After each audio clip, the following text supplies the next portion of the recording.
Hey, everybody. It is the Wonder Twins. Ready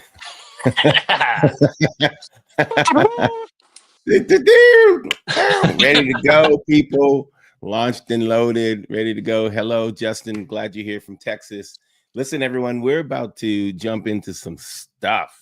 How many want to get into some stuff? I mean, Ah, I we like know that I like where you're going. we're going to jump into some stuff.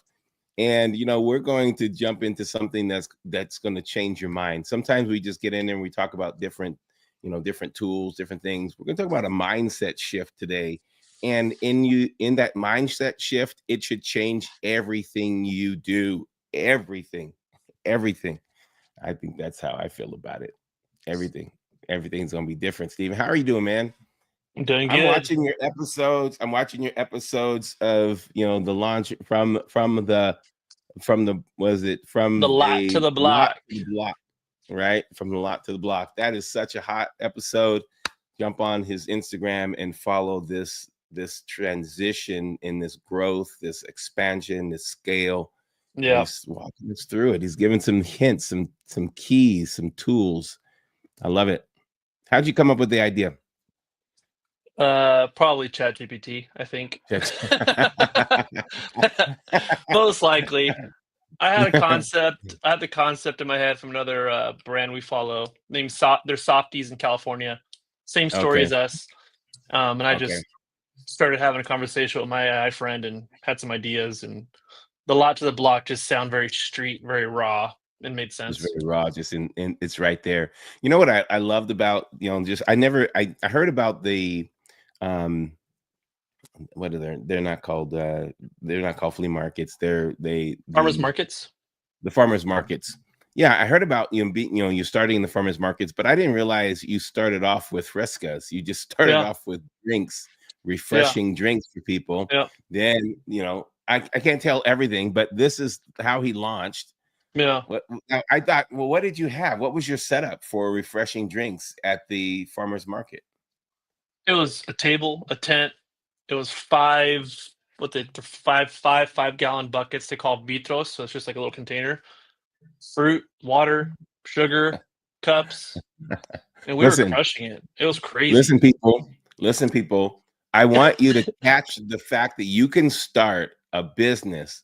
He had an idea. Oh, we used to love when we walked, I think it was the pier in San Diego, Yep. getting the frescas. Man, that would be great to have them here. Can't Hmm. find that anywhere where I live in Idaho. So, hey, I'm walking around the farmers market. Let's do that, babe. Let's go get a Hmm. couple of chairs and a table and five, you know, did you call them buckets? Buckets? They're called a vitrolero, but it's a bucket pretty much. It's like a barrel shaped bucket. Vito Leto, Vito Leto, fill it up, and then sell Yeah. drinks. And then Yeah. that year you crushed it. And then the next year you come out, and guess what? I wonder what it's like to have uh Yeah. tacos, right? Yeah. Listen. You got to talk Yeah. about you got to think about this, people. This is like the brilliancy of just being able to be a launcher of something, just being Yeah. able to launch, just find the Yeah. entry to it, serve that entry level. Don't have to Yeah. be the full. I mean, because he could have followed any other brand and said, we're going to be like this, but we're Yeah. going to just start off something like a side hustle and just get Yeah. busy with it. You said something as I was thinking it too. It all started with like the what if. Everything up to this point is like the what if. What if this Yeah, happened? What if this happened? I yeah, think I have a pretty high risk tolerance. I mean, yeah. that's probably the big thing about I like to jump first and then be like, oh, cool, here we are. But my wife sent me a meme the other day, and it was like some of the best businesses uh, some of the best businesses are evolved by saying "F it, let's see what happens." I'm like, Yeah. that's true. Let's just Yeah, see what just jump happens. it. Just get on Just out there, jump see what in. happens.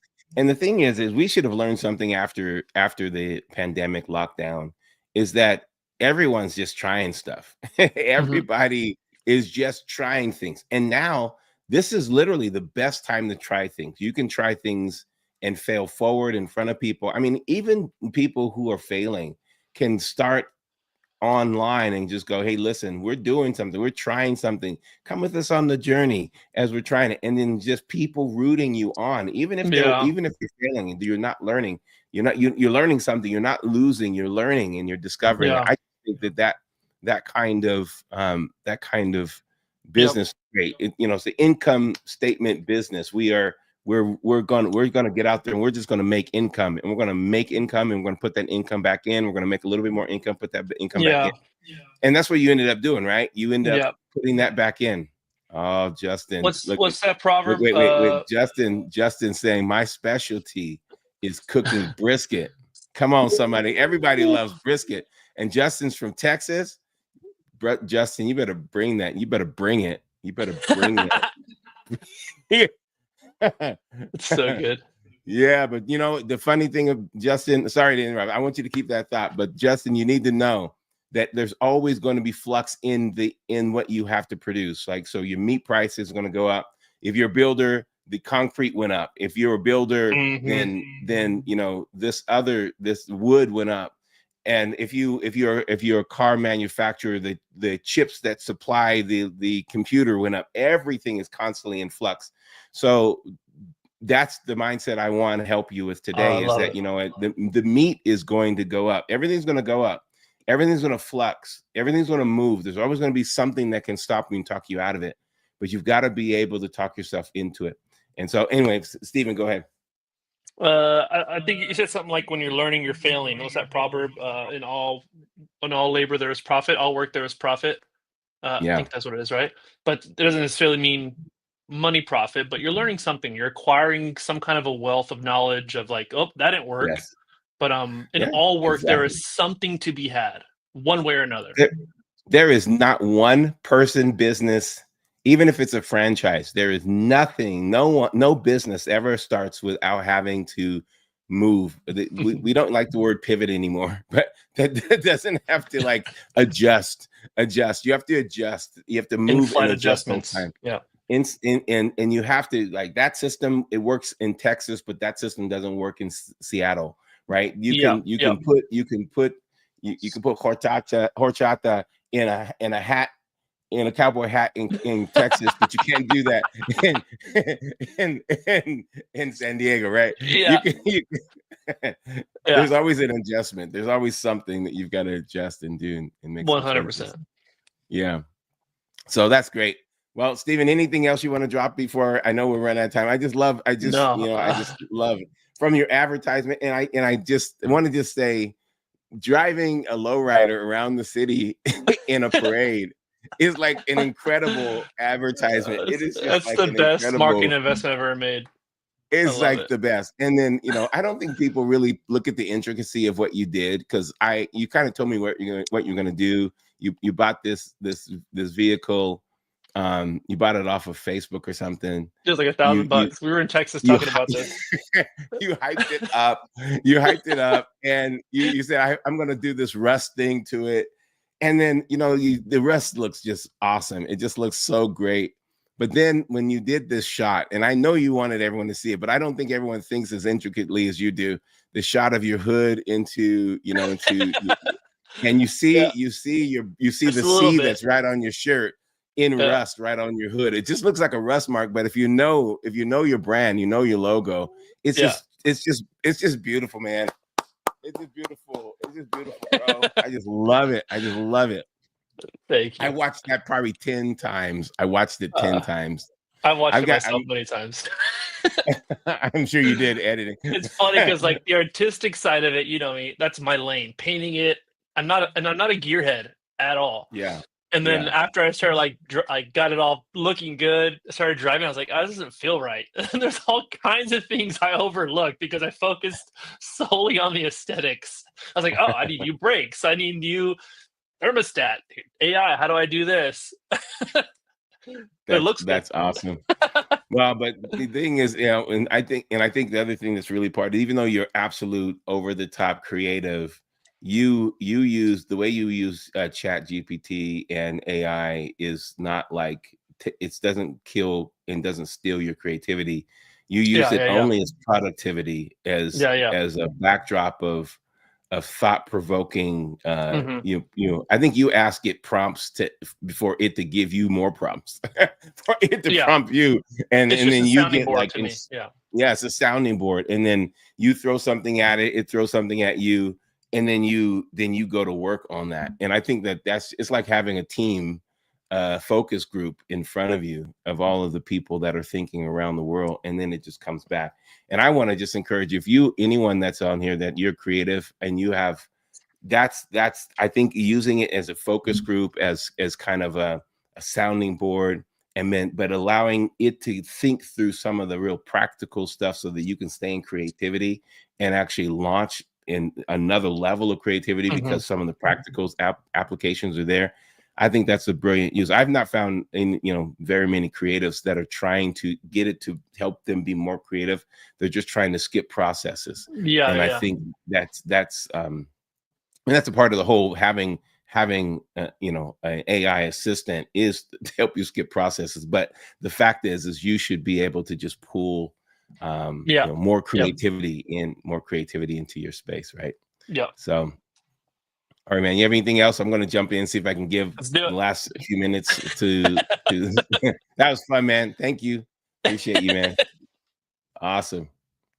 I just, I think part of just being with Steven, I just love just watching him he's like a cool mad scientist. He's all geared up, he's all tatted up. He's just like this cool mad scientist. And then I learn a little bit of Spanish all the time too. So I'm just and the proper way to say things. So I'm learning along the way. You have to surround yourself around people who are going to help you, who are going to train you, going to help you in every way. And if you can help them, then it becomes a great connection. I want to talk to you about this word. This I'm going to tell you in a minute the word, but I'm going to tell you up front the similitude of God. Similitude of God, and I think that was a word that just sparked in me as I was getting ready for Success Church, and I thought, what is that word, and where is that? It wasn't even the similitude of God. It was just the word similitude, and I found it in the scriptures, and I want to read it, and then I want to explain what it means to you. This is in James 3:7. Every kind of beast and bird and of reptile and creature of the sea is tamed and has been tamed by mankind. So when you think about it, the mankind has this ability to tame things. When you can take a idea and bring that idea to the public, you're literally bringing a wild idea and you're taming it and bringing it into structure. You're bringing it into a place of being able to be presented and helping other people. Walking around the farmer's market, it's hot. Next thing you know, man, it would be great to have these frescas, right? So then you go and you get the table, you're taming something, you're bringing something to creation, you're bringing it to life. As you bring it to life, it starts to minister to other people, it serves the world, serves mankind. People start to get encouraged, people start to get blessed by it. And from that, you are taming. I want you to think about this thought. Mankind can tame everything that we have authority over. If you don't think that you have authority over something, you will not tame it. Why is it important to tame it? Because anything wild doesn't work within systems. It doesn't work within processes. It doesn't allow itself to be consistent in a way that it can be served every week, every time, over and over. So you have to be in a position where you're taming something, where you're bringing it under submission, you're bringing something under control. Every business is bringing something under control and being able to serve it to where it solves someone else's problem. Someone else's problem is your business, but you are the one that's taming it. When I was a youth pastor, I had a young guy in my church. It was in Southern California, in San Juan Capistrano. He was the only cowboy that I had in my youth, but he was a bull rider. He would come to church all the time after trying to ride these bulls and trying to ride these horses. He'd come and he always needed prayer. Always needed prayer because he was falling. He was always getting kicked off and hurt. And I'm praying for this guy every single week. But this guy is trying to tame something, trying to bring it under control. And the longer you can ride it means that you have not only your ability to actually handle something that someone else can't handle. And I think part of taming is learning to handle what other people can't handle. Can you handle the pressure that other people can't handle until you fix what they can't handle and present it to them as an opportunity to invest in what you do? A business is someone, every time someone buys, that customer is someone that's investing. They are an invested buyer. An invested buyer is someone who is giving constant. They're repetitive and they're giving because you're constantly answering their question. You're answering their problems. You are taming what they are needing tamed in their lives. There's people who, man, I got a bad hair day. I got in the car with one of my assistants the other day, one of my leaders, and he said, man, today is a good hair day. And I just thought that was great, because that was the first things out of his mouth. He like looked in the mirror and he said, I look good. I love that, because he tamed that thing. Whatever, he tamed that thing and brought it under submission. And what if you think about every day in your life, you're working on taming something, because mankind can tame everything that we have authority over. If you can't tame it, you don't have authority over it. So it says that you can tame it. Verse 8 says this. It says, but no man can tame the tongue. This is interesting, because it says there's no one can tame the tongue. It is an unruly evil full of deadly poison. Now, what is it really wanting? Because we start to see, oh man, my tongue. We start to, we think about books called Hung by the Tongue. We think about all the things that, oh, my tongue is so deadly. My tongue is so deadly. But the Bible tells us in Proverbs, life and death are in the power of the tongue. Right. So if I'm able to tame everything I have authority over, then I need to use my tongue to identify what I have authority over. And then I'm able to tame it. If I use my tongue to tell what I don't have authority over, what has authority over me, all this problem, all this pain, all this situation, all this thing, that is associated to a mindset. So my tongue is really going to only reproduce in my life or death based upon the mindset that I have. So we're going to see a little secret that's hidden in the scriptures here. It's just hidden. It's just stuck right there. And it's here in verse 9. It says, with it, we bless our God and Father. With it, we curse men who have been made in the similitude of God. Let's look at that word, similitude of God. Now, this is what God wanted me to talk about. I know it's kind of embedded. We read past it, the similitude of God. When you think about the similitude of God, what does it mean? First, let's look at this. The tongue is so powerful. It can be unruly. It can be evil. It can go out there. It can be just wild. It can just be crazy, right? It can be a mocking thing. It can be a thing that's just like uncontrollable, but it has the ability to bless and to curse. It has the ability to be a blessing and to be a curse. When you realize that, look what it says. It says, we bless God and Father, right? So God's our Father. That's a beautiful picture. God and Father, and with it we curse men, which is, it's really this beautiful picture of the Godhead, right? The God, the Father, that we are in the image of God. We're in the image of God, which who have been made in the similitude of God. This word similitude is a powerful, powerful picture. It's the quality or state of being similar to something, resemblance. When you realize that the Bible just snuck a little bit of a major thing there. Okay, so if we think about that, you and I are the similitude of God, which means that we are the quality of God, we are the state of being similar to God, and we are the resemblance of God. So when you and I are using our tongue, then we should use our tongue as the similitude of God. We should use, God did not use his physical hands to come and form humanity. God did not use his physical hands to form to form the world. God used his mouth. In Hebrew, when it says that life and death are in the power of the tongue, it literally says life and death are in the hand of your tongue.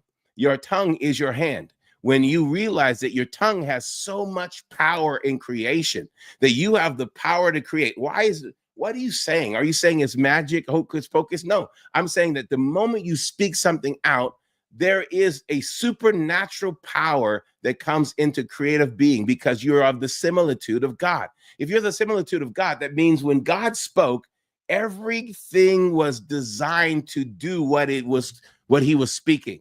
If God didn't say, let there be light, then light wouldn't have been pulled together from everywhere it came from. Literally, in the Hebrew mindset, it's that light flung out from God. God reached into himself and flung light out when he said, let there be light, right? So there was no moon, there was no stars, there was nothing. There was only God's similitude. There was only God's radiance. God's rays were out there. So God put something out there, and then the rest started to come to play. Right. So I tell people, I said, don't start off with details. Start off with a vastness. Start off with a big idea. Okay. So we talked a little bit about a big idea. We're walking through farmers market, and the big idea is, wait, what if we can do that, which we used to do down in San Diego? We used to have those drinks. What if we can do that right here? Boom. That immediately comes out of the mouth. And then the creative processes start. How do you know if the creative processes start? Then there's another thought. Another thought is added to it. Because once you created that thought, other thoughts are attracted to it. When you create that thought, the law of faith, I'm not going to call it the law of attraction, but that's what it is. The world calls the law of attraction the law of faith. But the Bible says everything that is seen came from the unseen because you said it and saw it by faith. When you start to say something out there, the universe, the world, everything that God created knows how creation works. It was created by this power of the tongue. God's tongue spoke it out, and it started to come into existence. It started to come to existence. That means that the formation of natural things, the formation of opportunities, the formation of people, places, and things start to form to prove that what you just said can come to pass. Why are you saying this? Is because there's so many people that are saying negative things. And guess what we're getting in the earth? We're getting nothing but creation of negative things. If you keep saying negative things, you'll find the proof that you're right. If you keep saying positive things, you'll find the proof that you're right. What do you want to prove right? Do you want to prove life right? Or do you want to prove death right? Prove life right. Prove life right by speaking what you're supposed to speak. Now, when you realize that I am the similitude of God, you're the similitude of God, that I am of the quality and the state of being similar as God, similar to God. He created me in this way. He didn't create me as a failed human. He created me as a prosperous, blessed, increasing human. He created me as mankind, but it's ultimately God kind. Woo! You and I are the God kind. And when you realize that you are the kind that is like of God, that does what God does, then you will begin to deal with life this way. I am the quality, I'm of the same quality or state of being similar to God. I am of the same quality. Think about quality control, quality things. When you don't have consistent quality in a product, it makes customers uncomfortable. When you have the same quality every single time, it makes customers happy because you become the person of quality, the business of quality. I can count on it to be exact every single time, to be good every single time, to be great every single time. When you realize that you are of the similitude of God, that you can be great every single time you are similar. So let me ask you a couple of questions because I want to drill down as we close off with this. Couple of questions. When you realize that you could be when you could be of the same similitude of God, what would you do? What would you do with that? If what could God do if he were in your shoes? What would he say if he were in your shoes? What would he create if he was in your shoes? Because what this is really about is activating the level of creation that's necessary to take you to your next level. If there's a movement right now of entrepreneurship going on, where people are brought with new eyes, new speaking, new brands, old brands are bringing in new kinds, not to change their brand, but new brand perspective, new brand ideas.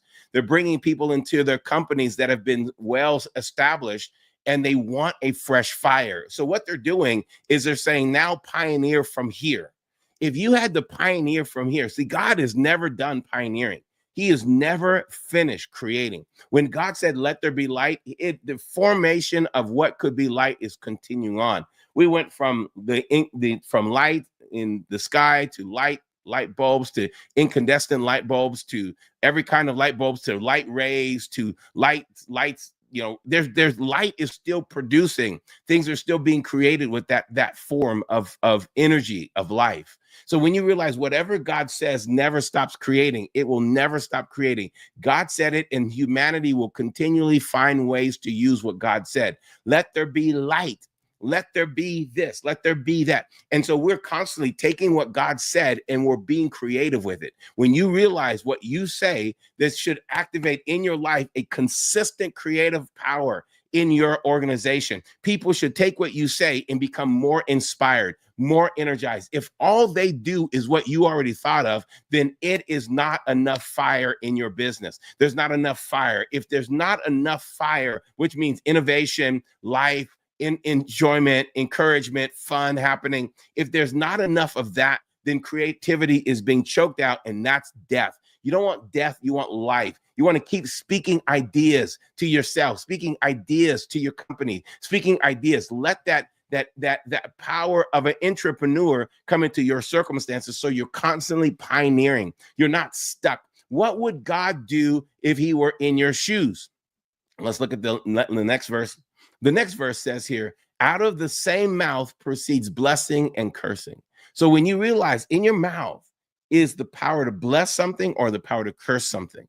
In your mouth is the power to bless something. I think blessing is intentional. I think cursing could be unintentional. It could be without intentionality. When you realize you can go into an environment where you work with people and you never tell them good job. You never tell them thank you. You never tell them how much you're grateful for them. You never tell them how wonderful you are. You never tell them that. That is a curse. That is a curse because people are creative forces, and the power of creation is supposed to turn around and speak into the volume and speak into the circumstances that you want to explode. You need to use these words for blessing. That means intentional praise. Intentional identifying what's going right, intentionally identifying. Does that mean I never have an opportunity to tell people what they need to do right? No, you can tell people what they need to do right, but you need to do that intentionally. At that point, it becomes a blessing. It makes them better instead of just makes them feel worse than what they could do, right? So you need to make sure that you're blessing people. You're blessing yourself. How many times do you say to yourself, oh man, that was stupid, or man, I should have done this, or I could have done this. I wish I would have done that. Well, why don't you start off before you start analyzing what you did and what you did not do? Why don't you start off with talking to yourself about what you did right? Look, I did this. I smashed that. I found myself this week saying something. I think this is when maybe I just realized maybe God's saying something to me, saying something to myself, going, man, I forgot to say that in this conversation. I forgot to say, I wrote it down. I had it to say, but it never came out. And then I was like, man, how am I going to say that? I need to say that. I need to bring it out. And then I just was meditating on what I didn't say. And then ultimately I came to this place and I said, but I'm an expert. I'm a rock star. I hit that rest of it. I popped the rest of that, just knocked it out. It hit. It was solid. Right. And I could have spent all the time going, man, I forgot to say this because this was the linchpin of the whole thing that I was talking about. I could have spent all of that time talking about, and I did. I spent enough time to where I was going, man, maybe I failed. Maybe it didn't. Then ultimately I had to shift and become the similitude of God.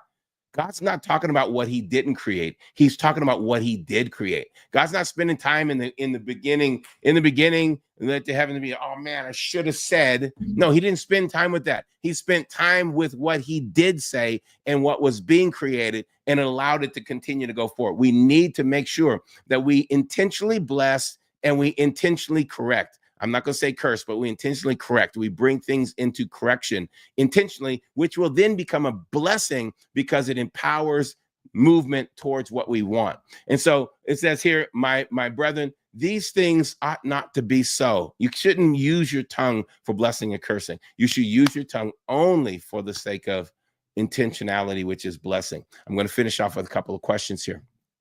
Here's a question I want to give you. What would God say if he were in your shoes? If he were in your shoes, what would he say? What would he say? What would he say to the people? What would he say to circumstances? How would he speak creation? What kind of creative force would he say? Because we're talking about being in your shoes, the similitude of God. You are that. And then the next thing is, what do you want to have from what you say? What do you want to have?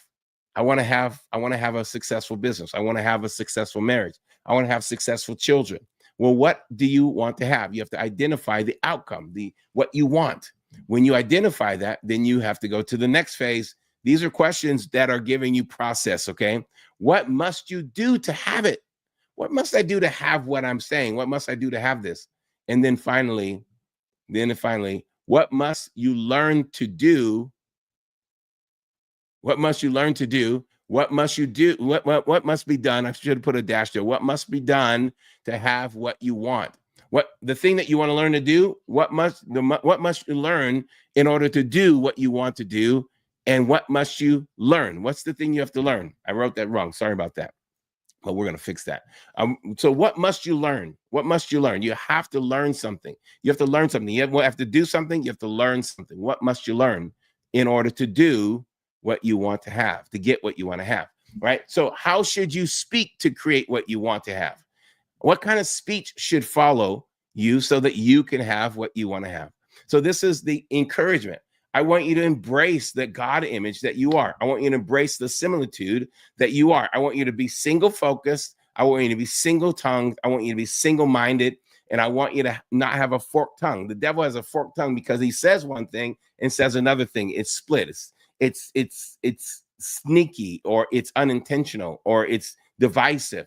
You've got to have a single mind, a single heart, a single focus, and a single direction. When you understand that this is important, that you're going to have to stay away from the double forked, like blessing and cursing. You have to choose blessing over cursing, and choose it means you're going to be intentional about it, right? Be intentional about it, right? So let's have fun with this. Go and be the similitude of God. Go and be the manifestation of God to the world around you. Don't forget to like, subscribe. Don't forget, like, subscribe, and share. Push the notification bell so you know when we get started. I am Tracy Armstrong. This is Success Church.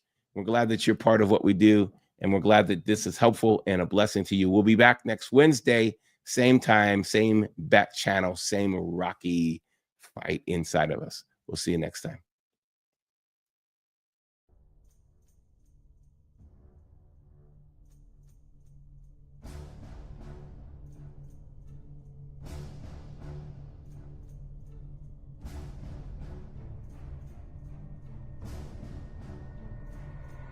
Life is too important to leave it up to chance.